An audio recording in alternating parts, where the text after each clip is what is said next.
Check us out on Patreon, guys, where we're giving you the entire year now for $10.08. Over 100 videos worth of content for $10.08. 8 cents is just such a slap in the face. Like 84 cents a month, I think is what it comes out to. I haven't seen 84 cents in 15 years. I'm telling you. Ever since penny candy. So check us out on Patreon, guys. Hope to see you there. The entire year. What's up, guys? Your boys are back. I'm Ryan, my man, George. What's saying, guys? How you living out there, man? Shout out to the free thinkers, of course, man. Yeah, man. So this is the big request, man. We had to get back to my boy Lane. You know, that's my boy from Alice in Chains. Lane bringing that pain. So this... He brings the pain, bro. Lane bringing the pain. He can express that pain. Did you just come up with that on the spot? I did. That's pretty good, man. Proud of myself. That's pretty good, man. But you know, obviously, man, Alice in Chains is near and dear to our hearts, man. So I'm very, very excited about this song. River of Deceit is the name of the song. Mad Season. Again, big request, especially when we did the Alice in Chains videos, all the songs that we've done from them. People really wanted us to get to Mad Season, which is kind of like a side project for Lane and a couple of other big bands, right? Jam. I guess we can like look into it. We have the wiki up. But Pearl Jam members, let's see. Band's principal members included Mike McCready of Pearl Jam, lead singer Lane, of course, drummer Barrett Martin of Screaming Trees. I've never even heard of Screaming. Maybe we have heard of them, but I don't think I've heard anything from them. And bassist John Baker Saunders, who seems to be, I think, a member of the Walkabouts, is what it's saying. I've never heard of them either. Oh, okay. You know, so couple, you know, nice fusion of a few different bands that were doing their thing in the early 90s. You know, Pearl Jam / in the grunge scene, Pearl Jam / Screaming Cheese. Screaming Cheese. Trees. Yeah. Screaming Trees and the Walkabout. So, and this was after, let's keep it moving. I don't even want to. It's all good. Cheese. And this was, they came out with Facelift in 1990. I think there was an album before Facelift, but let's just start there. They came out with a Facelift in 1990, then Dirt came out in 92, Which right? was fucking fire. We know what it is with Dirt. Yeah, that and was... Facelift has some joints on there too. Yeah. But now, a couple people were like, nah, if you like Dirt, you would love Facelift. The first, Dirt was... those are the people, the first album people exist in every genre, every artist. Like, that first album is always, the first album, no? But nah, in my opinion, Dirt was dirty. Dirt was the deal. And dirty is a hip hop great slang of saying that shit was just phenomenal. nasty. You know what I'm saying? Nasty. And then it looks like in 94, they dropped the album Above here, right? The album's called Above with Mad Season. And let's see what it's about, man. Yeah, man. River of Deceit, the song Above. There's a few others that were pretty, that had some pretty decent sized requests. Yeah. But River of Deceit has been a big request. We know that right off the bat. Yep. So let's get into it. Mad Season, River of Deceit. All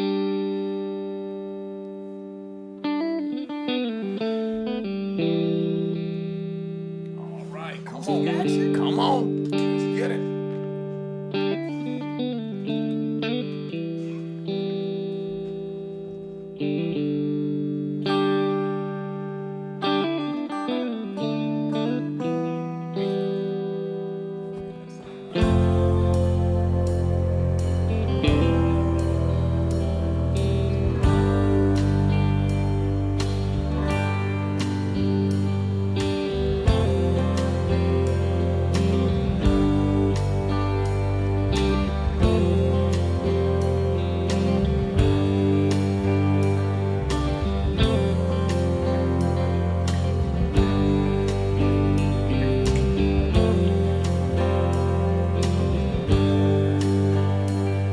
My pain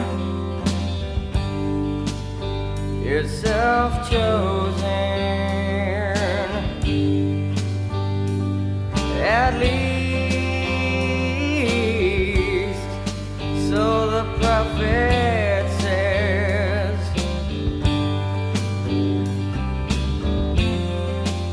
I could either burn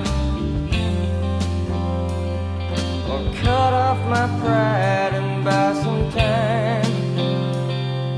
A head full of lies is a weight tied to my waist.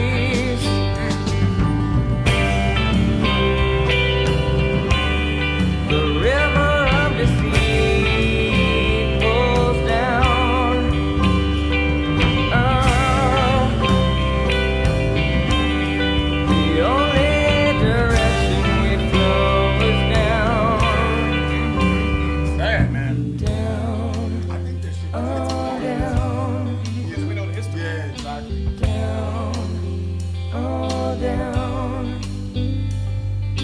down, oh down, Yeah, let's talk about it, man. Let's talk about it. Just oh quick pause.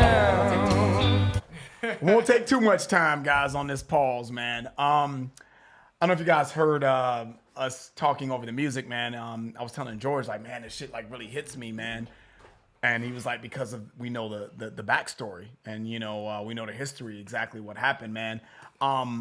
But outside of that, man, even if the history wasn't there, man, I think this is pretty good writing, man. I mean, it's simple, it's to the point, but I really like the writing. In the first verse, he said, "My pain is self-chosen.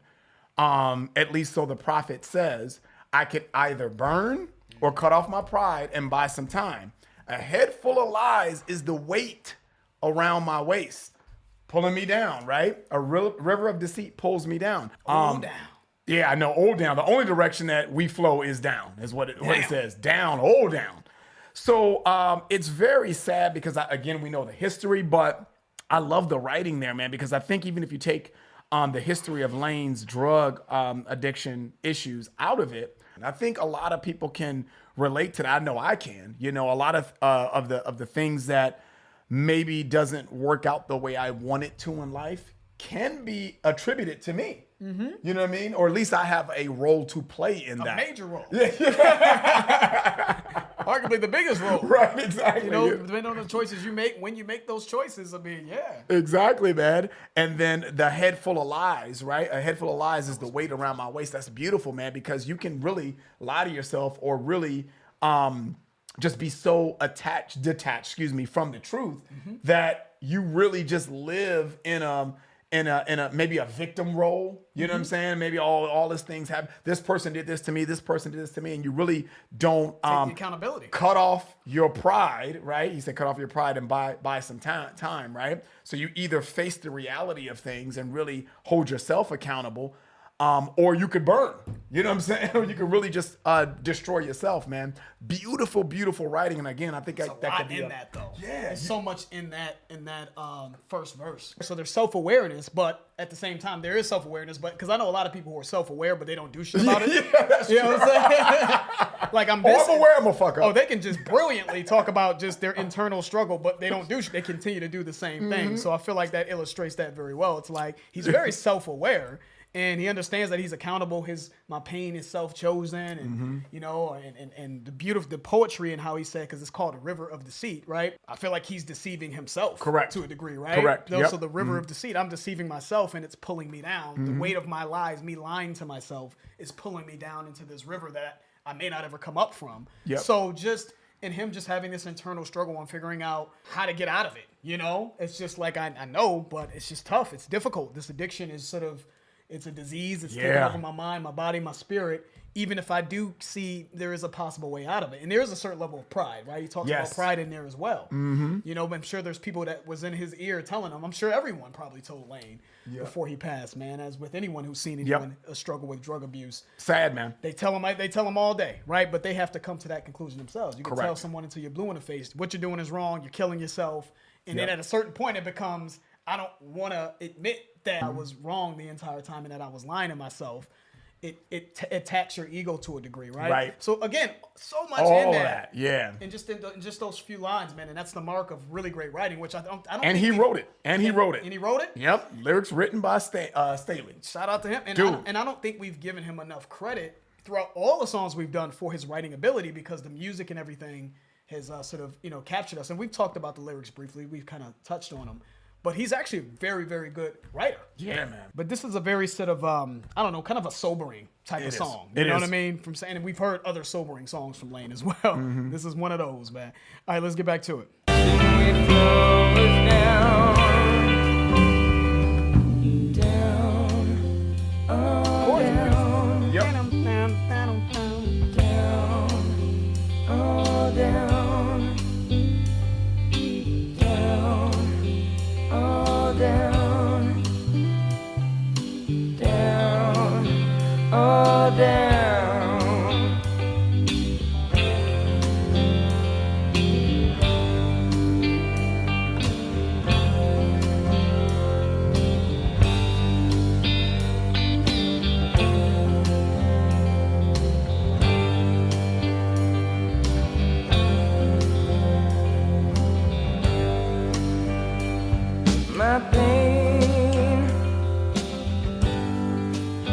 is self-chosen. At least I believe it to be.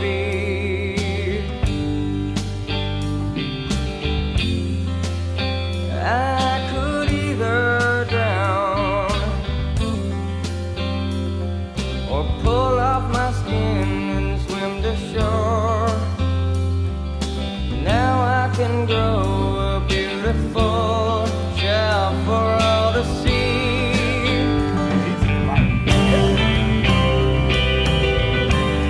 The river of deceit rolls down. I'm gonna say something real quick.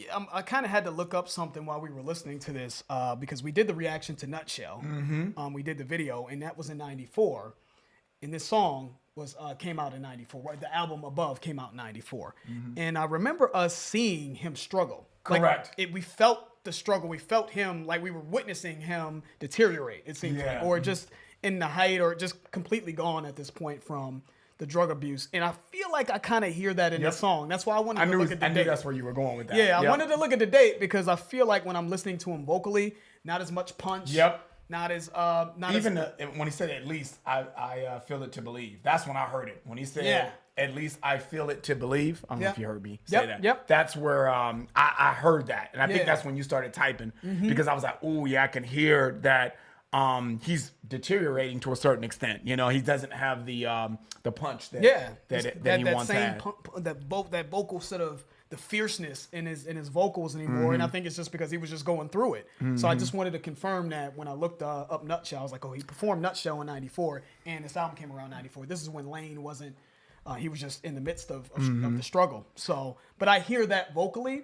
If I'm being honest, you know, I love the chords. I think the chords, these sort of melodic, soft chords, I think are great. But I do feel I felt that weakness in the chorus, and it's not that I'm looking for Lane to just blow us away like he's always like, take it, headed to the flood again. I'm not looking for him to like shout, scream, but I feel like it's weak. I hear weakness in his vocals, you know, in this. But that's something that I just noticed. Just want to confirm that. Anywho, let's go ahead and finish it up. Now I can grow a beautiful child for all to see.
He almost sounds like he is dying. You know, I mean, I know deteriorating is the same thing. You said that, but it's just sad, man. It just hits you.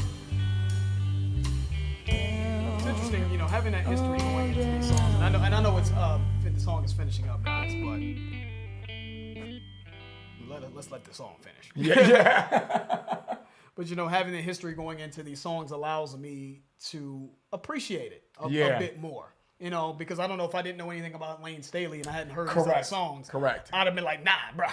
Nah, I don't know. The singer in this is just, it's just sort of bland and whatever. I would have kind of gone in a little bit on what I felt was lacking, to be honest with you, vocally in this. I think the chords actually are the highlight of the song, if I'm being honest. And the lyricism. And the writing. The writing. The writing is very, very good. Actually, the writing in conjunction with the these chords are good. But because I understand his history and I see that this is sort of a I guess it's just an audio form of someone deteriorating right in front of the world's eyes, and sort of an intimate portrait of him going through that. It's allowing me to appreciate the artistry in it, you know what I mean? And just how he's bearing his soul and bearing himself in this. A lot of feelings come up for me because of what you just said, the history, the backstory that we know about Lane, man. But I guess I have kind of a two-prong approach to this song and what I feel in my my thoughts on it, man. The writing, I go back to the writing because it's so, because I know the history. I'm like, wow, man, it almost feels like drugs was part of him, because he said in the second verse here, the ending, he said, I could either drown or pull off my skin and swim the shore, and now I can grow a beautiful shell for all to see. So it almost feels like the drugs are part of his DNA. You know what I'm saying? It's like, it's at this stage, especially, right? And the river of deceit pulls me down when he's like, oh, down. The only direction is down for me. So it's almost like he's come to grips with the drugs are part of him now. It's not like I'm doing the drug. The drugs are doing me. Yeah. It's just that we're one and the same, so to speak. Absolutely. And I think it's beautiful writing, but it's also very sad. Oh yeah. So that's what the struggle that I have with the song. I think it's beautiful in the writing, but I think it's also sad. So I just have such mixed emotions when it comes to this song. So that's number one.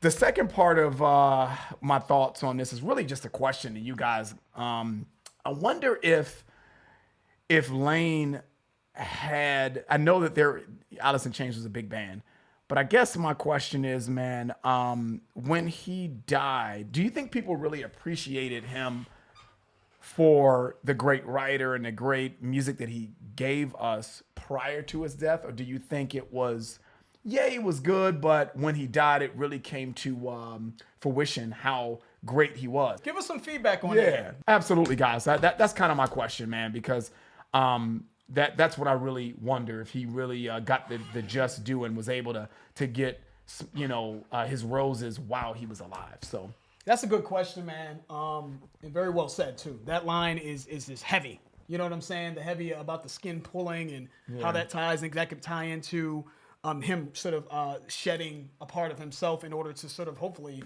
have like a Lazarus effect or some shit like that. You know what I'm saying? Right. My feeling is that, based off of what you guys have gave us in the comments and this and that, my feeling is that we all had a front row seat, or they all of his fans, because we're late to the game, to his self-destruction, and I think when you have a front row seat to someone's self-destruction and they're bearing their soul on everything, so I think that people realize that, based off of just what they were seeing and what they were witnessing, that, hey, this, Lane may not be with us for much longer. Yeah. And I would think that people were giving him his flowers, and I could just tell. I could tell how he celebrated and how connected his fans are to him and Alice in Chains and everything, that I'm sure that he got more than enough of his flowers and all the love and all that stuff. So I would hope so. You would hope so. And then that's it from what am I going to say? I hope so. Okay. No, I'm not even gonna do it. Cool. Yeah. Don't shit on it, man. I'm not gonna shit on it. But okay. I was just gonna be like, I'm not gonna do it though. I'm not gonna just say it like it's not. It's just no point in saying that it's not playlist. Ready? Mm-hmm. Okay. Okay. Ready. I got something to say. But it begs the question, man. Will we ever get anything as raw and naked as something like this ever again? You know what I'm saying? Like, I just think that those days are going, probably for good reason, because I just don't think certain hard drugs are as prevalent. I mean, they still exist, but I don't know if we'll ever see this again. Right. Getting this sort of this extremely personal, completely just artist at his just deteriorating in front of our eyes, bearing his soul at this level ever again. So it's just something that I'm taking in as I'm listening to the song, and it's helping me again just to appreciate what was done here. Not sure if this is what the rest of the album Above entails. Is it just this sort of acoustic, intimate type of feeling throughout the album? Give us some feedback. Maybe we'll get back to something else from him. And that's it. If you guys enjoyed that, please hit the like button. If you have subscribed, please subscribe. And also, guys, check out our Patreon channel if you're interested. It will allow you to get exclusive access to our content. The link for that will be in the description, along with information regarding our sponsor. I'm George. That's Ryan, Lost in Vegas. We out.